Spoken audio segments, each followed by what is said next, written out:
राष्ट्रीय सत्यवादी महासंघ द्वारा 125वें पराक्रम दिवस पर राष्ट्रनायक नेताजी सुभाष चंद्र बोस के पुतले पर माल्यार्पण। राष्ट्रीय सत्यवादी महासंघ द्वारा 125वें पराक्रम दिवस पर राष्ट्रनायक नेताजी सुभाष चंद्र बोस के पुतले पर सतीशराज शिर्के, राष्ट्रीय अध्यक्ष व ज्योत्सना मेहता, स्थानीय नगर सेविका द्वारा पुष्पमाला अर्पण कर आदरांजलि दी गई। साथ रहे राष्ट्रीय सत्यवादी महासंघ के विभिन्न क्षेत्रों से आए पदाधिकारी जैसे अंजलि परब, महिला अध्यक्षा अमीर अली शेख, कार्याध्यक्ष प्रदीप शोरे, मुंबई प्रदेश अध्यक्ष एडवोकेट मोगल, मकसूर खान, उत्तर पश्चिम जिलाध्यक्ष मनोज खाड़े, सांस्कृतिक विभाग अफसर शेख, उपाध्यक्ष जास पामरा, जनरल सेक्रेटरी सौ पाटिल, महिला संगठक गोरख महात्रे, कल्याण डोंबिवली अध्यक्ष व अन्य हजारों सत्यवादी कार्यकर्ता।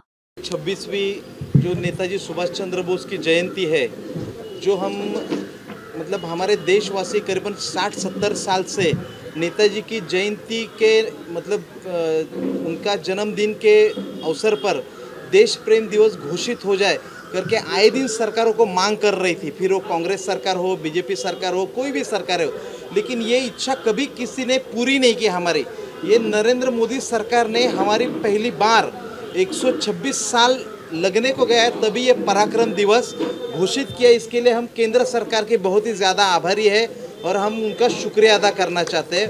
और इसी बात पर जो नेताजी सुभाष चंद्र बोस की जो विचारधारणा है, जो विचार सरणी है, नेताजी सुभाष चंद्र बोस ने जो देश की संपत्ति, देश की जनता की संपत्ति जनता के काम में आए और देश का जो हर चीज़ जो है, संविधान जो है, वो देश के सारे नागरिकों का काम आए, इसलिए जो नेताजी ने विचारधारा करके आगे काम किया था, उसी तरीके से मुझे लगता है कि केंद्र सरकार भी उनके नक्शे कदम पर चल रही है।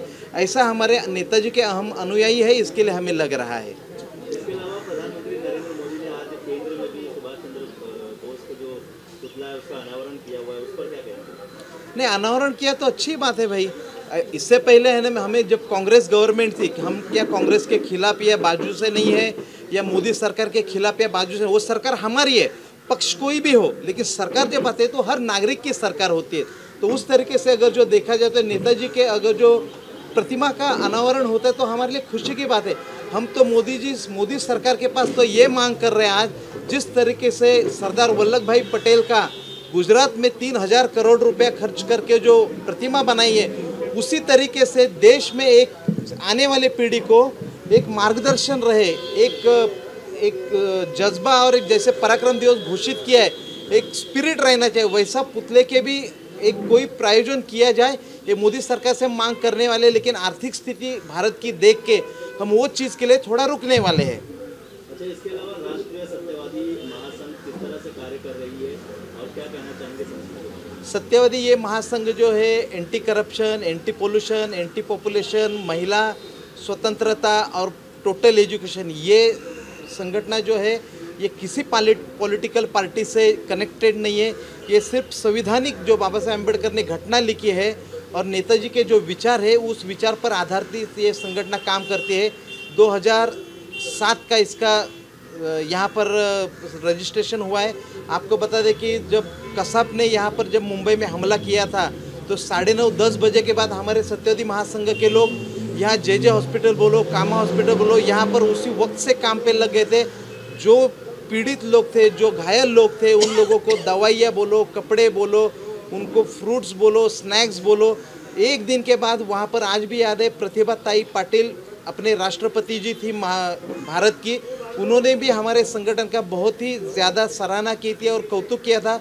बोले कि प्रशासन से भी पहले पहुंचने वाले एनजीओ हमने पहली देखी है करके। और ये पेपर कटिंग सामना में, लोकसत्ता में, नवाकाल में, सब जगह पे सोशल मीडिया उतना एक्टिव नहीं था उस वक्त। अच्छा, इसके अलावा जिस तरह से आप कार्य कर रहे हैं और लगातार आपके कार्यकर्ता भी जुड़ते जा रहे हैं, तो क्या राजनीति में आने का कोई विचार है? राजनीति में कोई आने का विचार नहीं है। देखिए, हमारी बहन बेटे यहाँ के स्थानिक नगर से के उनसे भाई साहब बेटे, ये नेताजी के बहुत ही पुराने फॉलोअर्स है। महिला अध्यक्ष पे ये हमारे सब लोग बैठे। हम लोग राजनीति करना है तो पार्टी में जाते हैं ना, राजनीति करने के बाद इतने लोग जमते ही नहीं थे। और राजनीति तो इलेक्शन आने से पहले होता है।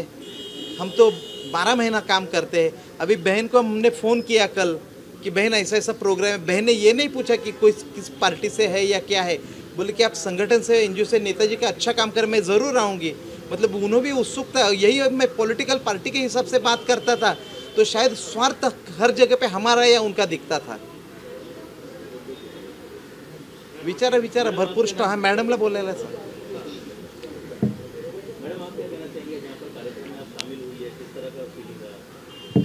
कार्यक्रम का तो आज मैं अपने आप को बहुत ही भाग्यशाली और मैं गौरव अनुभवती हूँ, क्योंकि इतने सालों के बाद 125 साल ये 125 साल बीत गए सुभाष चंद्र बोस की जन्म जयंती के, बराबर है। तो वो इतने साल तक उनका मूल्यांकन देश ने नहीं किया, पर आज के बड़ा प्रधान माननीय श्री नरेंद्र मोदी जी ने आज उन्होंने दिल्ली में उनका स्टैचू भी अनावरण किया और लोगों के सामने ये मानसिकता की कि हमारे देश के जो देश के लिए आज़ादी के लिए जिसने बलिदान दिया, जिसका मेरे को लगता है बच्चे कोई नहीं जानते थे, आज बच्चा जानने लगा है कि हुई सुभाष चंद्र जी बोस। और सर्वप्रथम तो आयोजकों को धन्यवाद कि आज इस गार्डन में जिस तरह से आज ये कार्यक्रम आयोजित किया, और जो भी मैं कहूँगा यहाँ आने वाला हर व्यक्ति देश प्रेमी, भारत देश से प्रेम करने वाला व्यक्ति है। जैसा कि महान पुरुषों को याद करने की श्रृंखला 100 साल बाद आदरणीय पंतप्रधान मोदी जी ने शुरू की है, मैं वर्तमान की इस महाराष्ट्र सरकार और महानगर पालिका से आपके माध्यम से निवेदन करूंगा कि इन महान पुरुषों के स्टैचू के सामने, इनकी प्रतिमा के पास, इनके जन्म जयंती, इनका स्मृति दिन 15 अगस्त और 26 जनवरी, इन चारों दिन पे उनको शासकीय सम्मान मिलना चाहिए। किसी एनजीओ को या किसी पॉलिटिकल पार्टी को आगे आने की ज़रूरत ही नहीं पड़नी चाहिए जिसने इस देश को आज़ाद करने में अपना खून बहाया है। तो मेरी आप सभी के माध्यम से मांग है कि हम सभी महानगर पालिका और राज्य सरकार से निवेदन करें कि शासकीय सम्मान हमारे महान पुरुषों को मिलना चाहिए। जय हिंद, जय महाराष्ट्र।